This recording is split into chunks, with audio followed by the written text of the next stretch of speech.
Hi, welcome to the Just Flutes YouTube channel.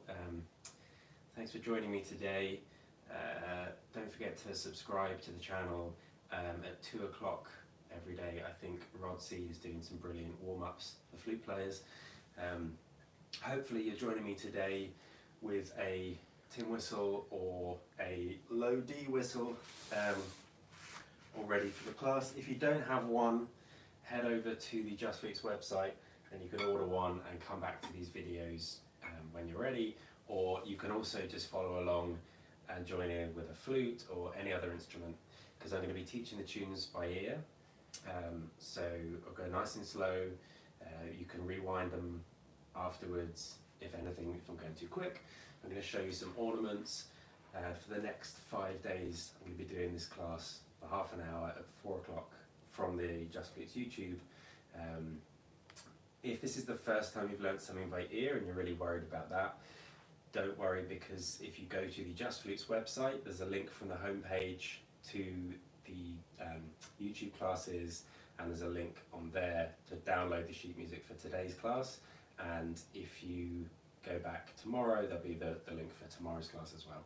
So if you can, I'd love it if you tried without the music to start with, and then the music's there for afterwards to help you remember it. And I'd say the benefit of learning the tune from memory is that you're always going to remember it, whereas if you learn it from the sheet music, like so many players, you'll know that you can get really good at just reading the notes off the page, but it just goes in and goes straight out again.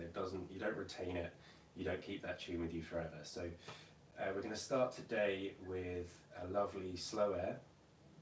This is based on a song called Donologue, and I got this from the playing of Mike McGoldrick and the singing of Karen Casey. It's on one of Mike McGoldrick's albums called Fused. There's also a video of me playing it on the flute on YouTube.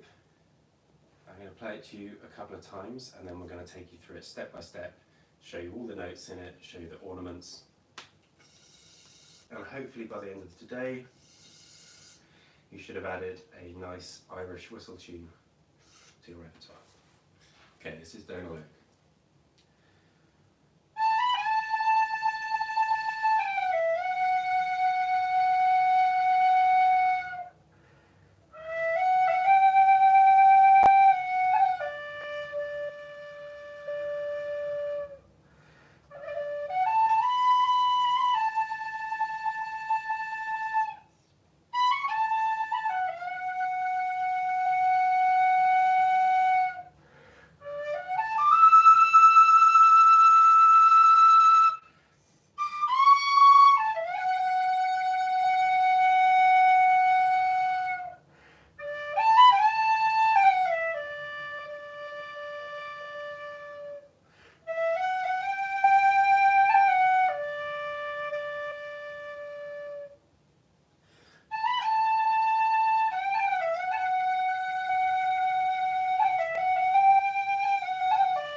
Now, I'll play it again at the end on the low whistle, just for anyone who's got their low whistle with them today. There's a couple of little ornaments in this one. There's a little bit of feathering, which is like a timbral trill if you're a flute player. So the idea is we're changing the timbre of the note, but we're not changing the pitch. And I'll show you what notes we're going to do that on before we start it, and I'll add them in as we're going through. So firstly, for an A,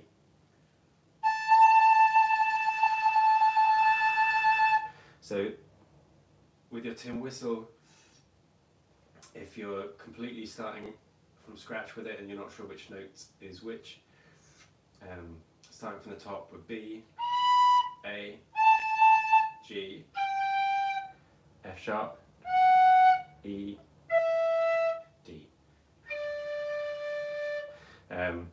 I'll probably just refer to it as F rather than F sharp to save time, but you know I'm talking about the 4 fingers down. So for the A timbral trill, we're going to 2 fingers for A, and we're going to use the first finger of our right hand to just feather the hole there. So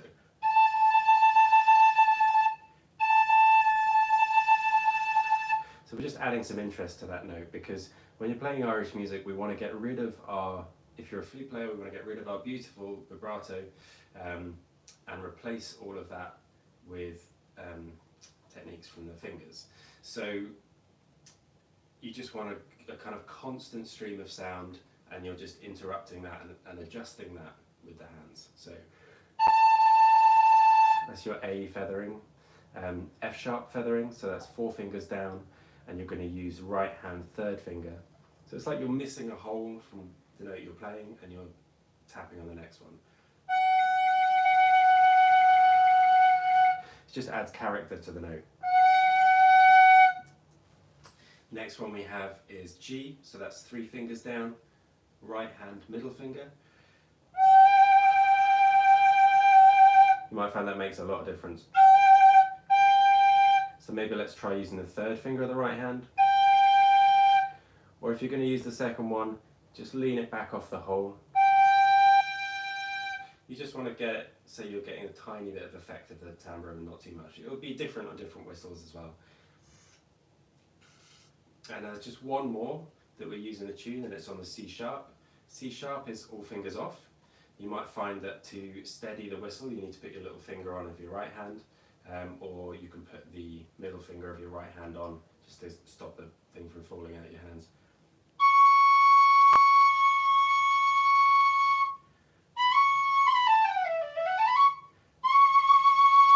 And then for the C sharp,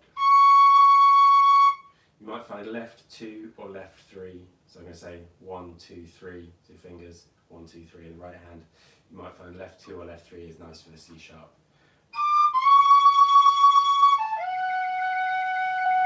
Find whichever one works best for you. Okay, let's have a start going through this tune. Just going to take a wee sip of coffee and try not to drop my whistles on the floor.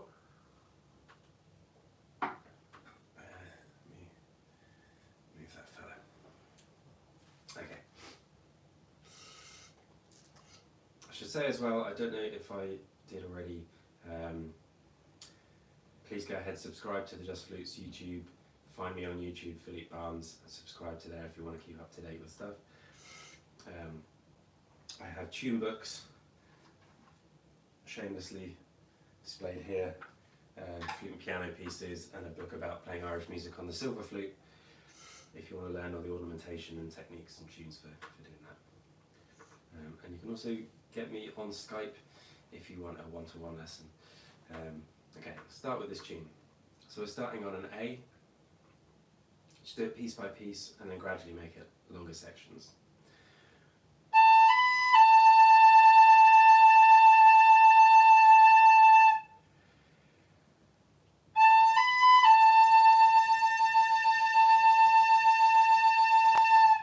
So I'm just playing A, B, A, and then I'm feathering that long A.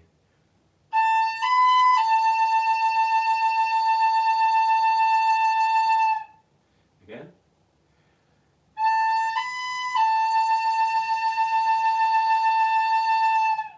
Great. And the reason we go over it quite a few times is it might take you 1 or 2 goes to get the fingering, and then the more we repeat it, the more we build it into our muscle memory. And it's important that if you play it wrong a couple of times and you get it right once, that you don't just stop there, that you keep getting it right, and you get it right maybe 3 to 5 times, so that you're building a muscle memory of getting it right and not just building a muscle memory of getting it wrong. So let's try that first phrase again.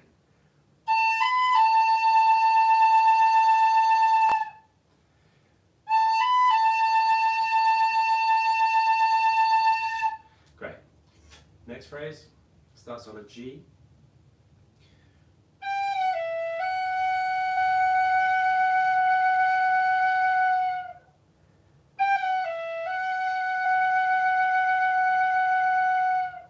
So we're just going G, F, E, F, and then we're feathering that long F.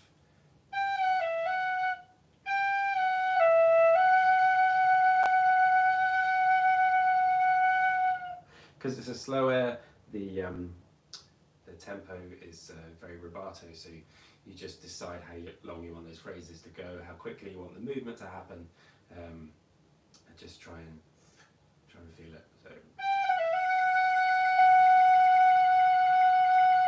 So if you have downloaded the sheet music, don't stick too rigidly to those note values because they're very much an approximation.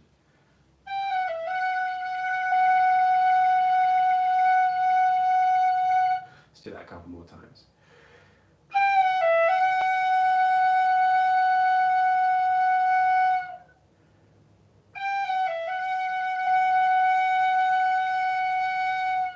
Now let's put those two phrases together and we get our first main phrase. Starting on an A.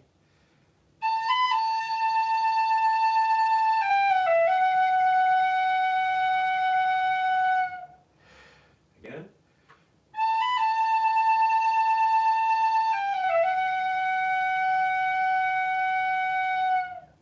And one more time.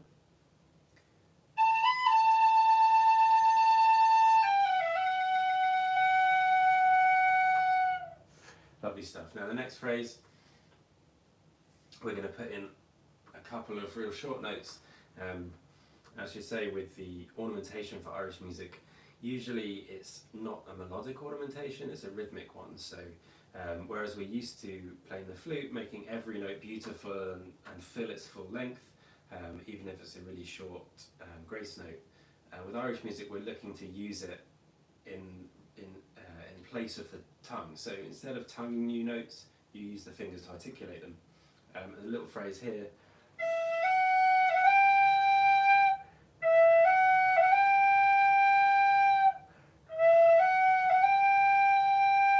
Now in this instance, you're going to be able to hear those notes more than if we're playing a jig or a reel, which we're going to do later in the week. But still we want them to be quite short. We don't want it to be too... So basically that's E, F, E, F, G. E, F, E, F, G. When we get to that G, it's a nice long note, so let's try and do something with it. No vibrato from the, not the diaphragm, is it? It's from the chest, no diaphragm from, and you learned that the other day, no vibrato, just the fingers doing the work. So maybe right finger, second finger, maybe we move it back off the hole so it doesn't affect the tone too much.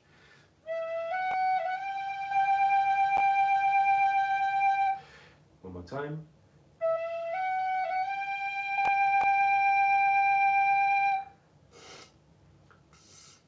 You might find the top of your whistle gets clogged sometimes. If you cover the hole there, you can either suck that moisture out or blow it through. Depends how gross it is. If you have a metal or a plastic whistle, then you can dip the top into water. If you have a wooden one, I wouldn't recommend that, but you can clean out the mouthpiece there with a piece of ribbon, and if you have one of these aluminium whistles, you can use some toothpaste on a piece of ribbon. It's quite a good cleaner in there, and at least it's something that you don't mind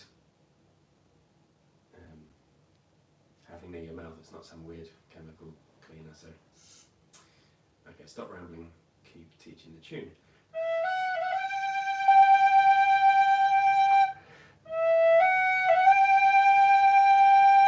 Don't worry if as we're going through you're forgetting the beginning of the tune. We're going to go over it again and you can rewatch the video afterwards. Perfectly normal to have that when you're trying to learn by ear, and the more you do it the better you're going to get at it, and you can look at the sheet music afterwards to remind you, but because you've started to learn by ear, it's going to be much easier to memorize it.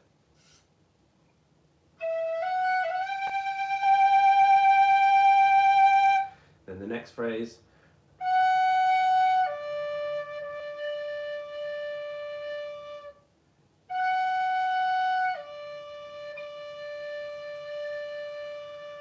So that's F, D. So that's 4 fingers down, all fingers down.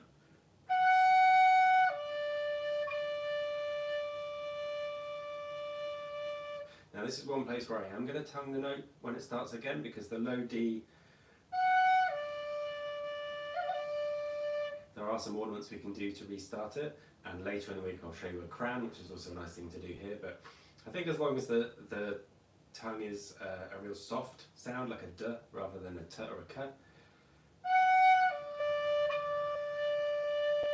or you can restart it just using your throat to stop the air and start it again.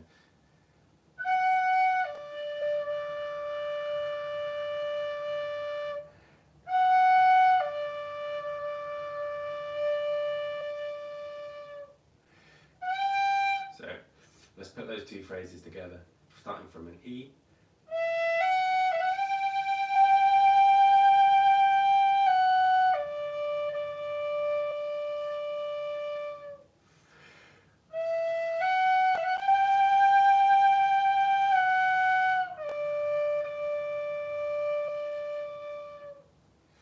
Great. Let's do that one more time.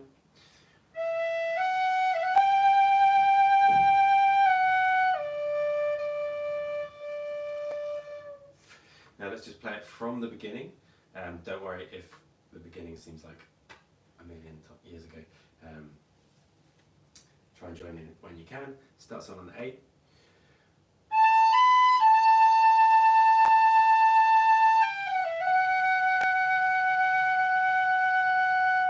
Big breath.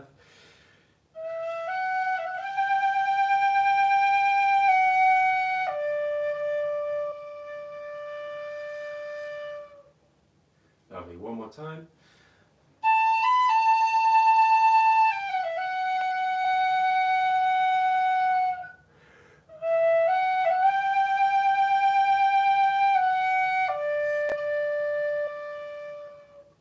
Lovely stuff. Okay, we're about a quarter of the way through the tune.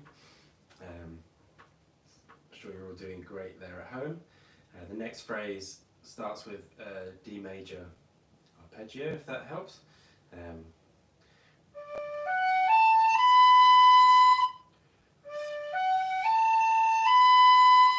it ends on a B.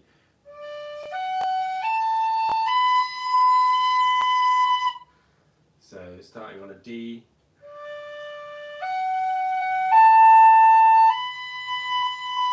we're going D, F, A, B.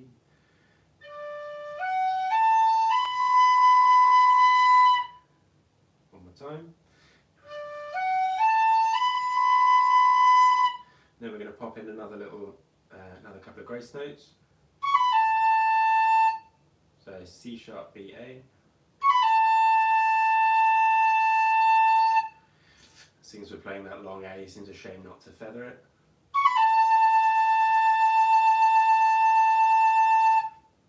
Let's pop those two together.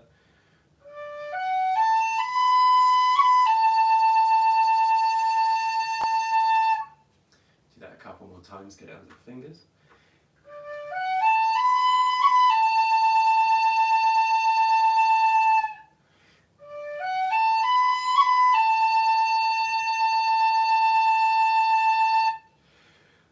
Time.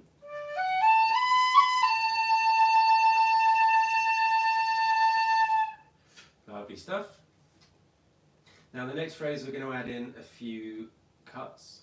So a cut is just where before a note, either you're playing the same note twice, and instead of tonguing it to reiterate it, you use the fingering to do that. So like if I'm playing an A, just tapping that G finger just to cut the note. Think that it's just cutting the air in the middle. Or in this instance, I'm going to do it between two F sharps. So it's just tapping that middle finger. And at this point, you have to think of your fingers differently to how you would when you're playing the flute, and they're nice and curved little hammers. We're making them straight and making them like they're just going to tap rather than put the note down and lift up again.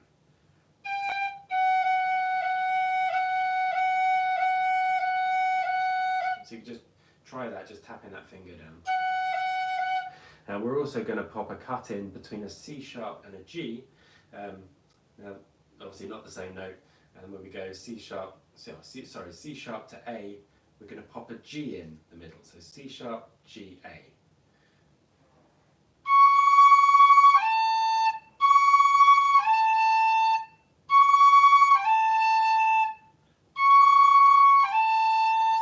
So you should be able to see I'm putting 3 fingers down, very quickly lifting up the bottom one. Da, ba, da.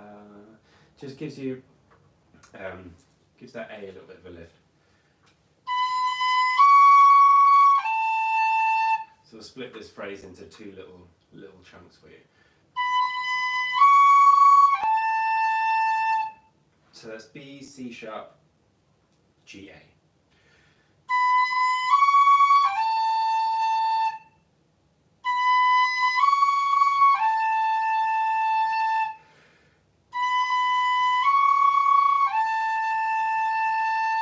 Lovely stuff. And then let's have that F sharp.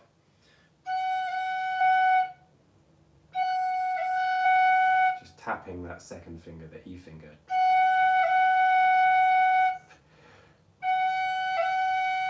And let's feather that F sharp after we've done that.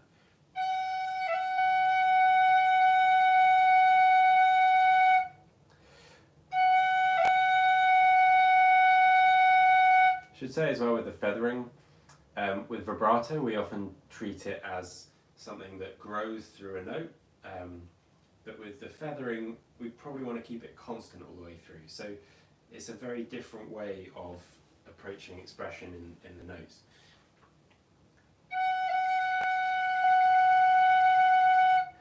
Let's try and put that whole phrase together.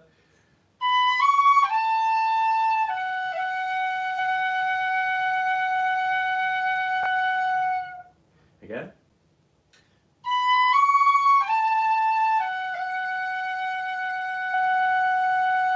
Now I got carried away then and I started feathering the A in the middle, which you're very welcome to do as well. Let's have that phrase one more time.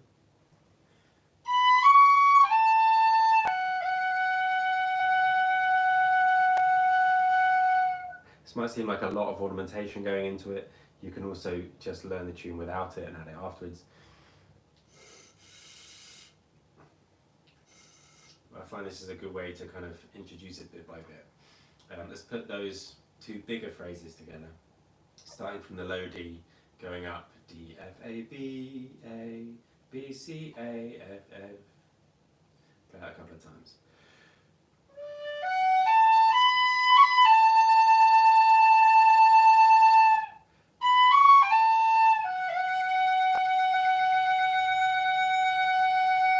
You might find with that F sharp tap that you want to just make a bit more of that and just go down to the F but then slide that finger up, so like you're pushing it forward and straightening it at the same time. So there's an option.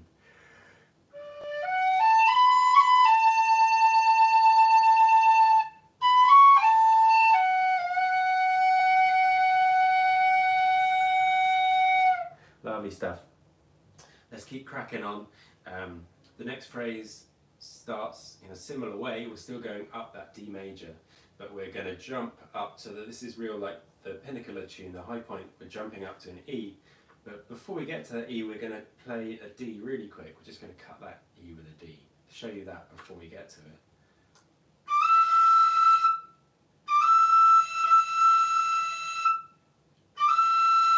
So just playing that D really quick, getting it off straight away, go to that E.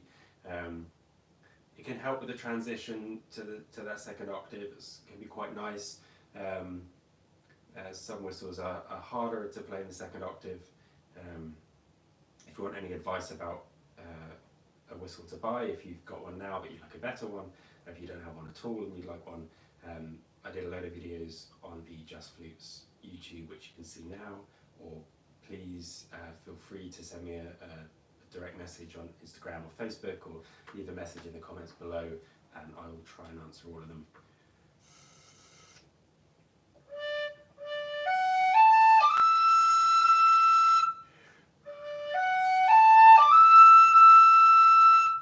So we're going up the D major,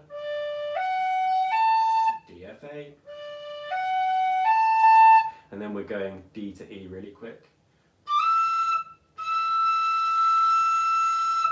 And I'm gonna tongue that second E, just a nice soft tongue. You can cut it with a note above instead. I'm doing that with the first finger of my right hand.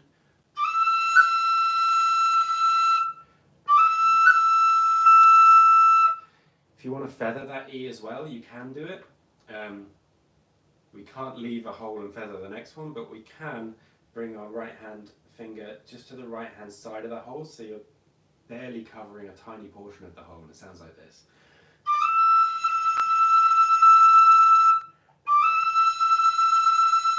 Which can be quite nice for an E. No, squeaking away.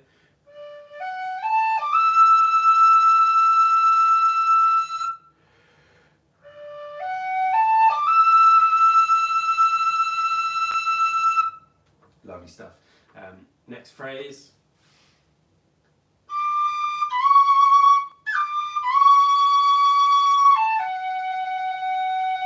If you're looking at the sheet music right now, I definitely should not have written left 2 for my particular whistle, and left 3 is going to be much better for that C sharp.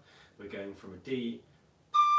Now D in the second octave on your whistle, if you have the finger up, it's going to be a really nice, clean, clear sounding D.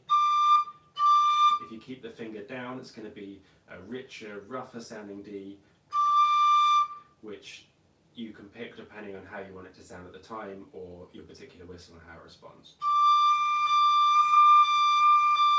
They might have slightly different tuning as well. And before we get to the C sharp, we're going to pop a little B in there.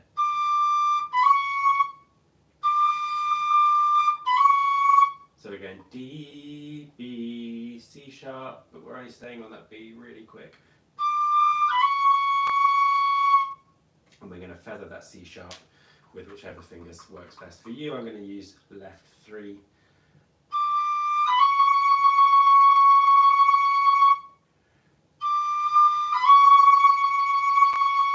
I might try and update the PDF later, in which case you might have better fingerings on it. You can also slide off that B if you prefer. So I'm just bending the finger back and pushing it up and away. That's really a matter of personal preference, I guess, which you prefer.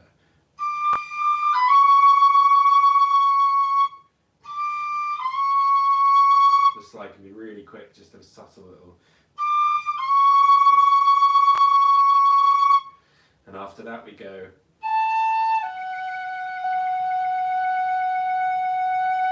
So we've gone up to the top of the tune with that E, and now we're just making our way down.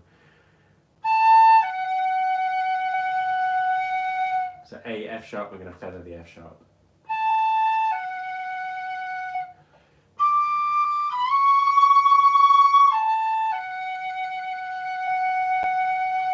All of that phrase together, so it's like a D major 7 chord.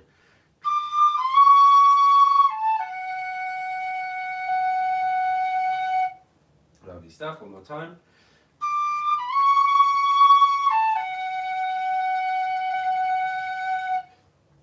Okay, next phrase.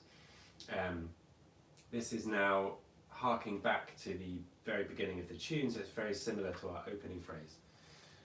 Starting on a D and then jumping up to the A just like we had at the start.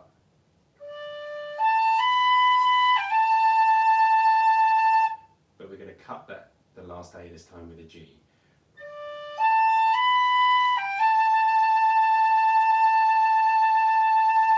Do that a bit slower.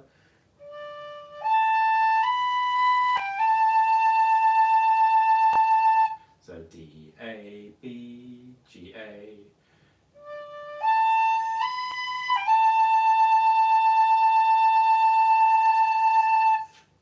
Lovely stuff, one more time.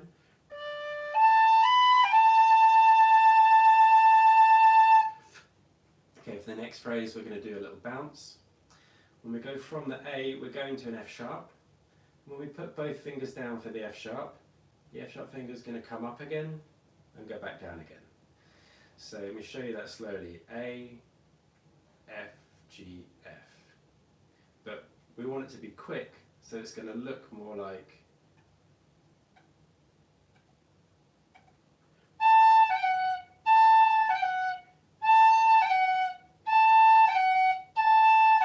might take a little while to practice that to get it real short and snappy.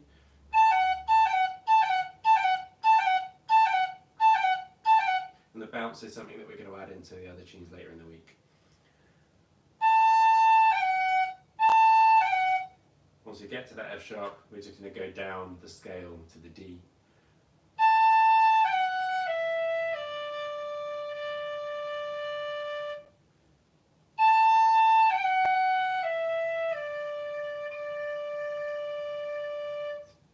One more.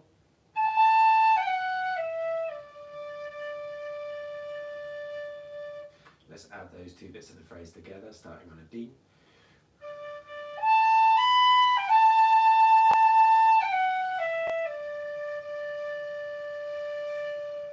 Let's play that again.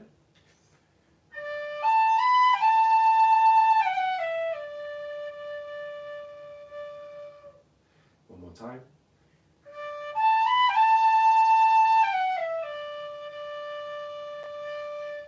Lovely stuff. Now we get to the very last phrase of the tune, and it's using something we played before.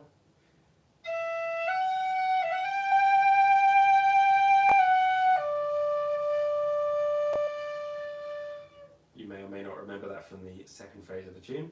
So starting on an E, then those little grace notes, feather the G,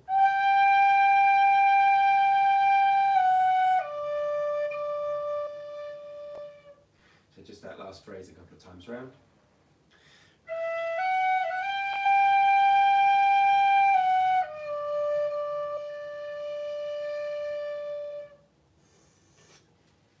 Lovely stuff, once more.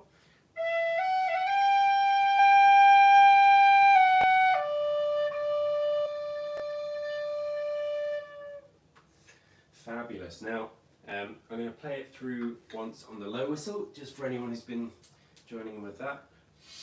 This is MK Kelpie that I got from Just Flutes.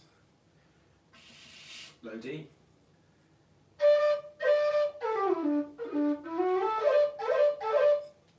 So, thanks so much for joining me today. The sheet music is on the website at justflutes.com.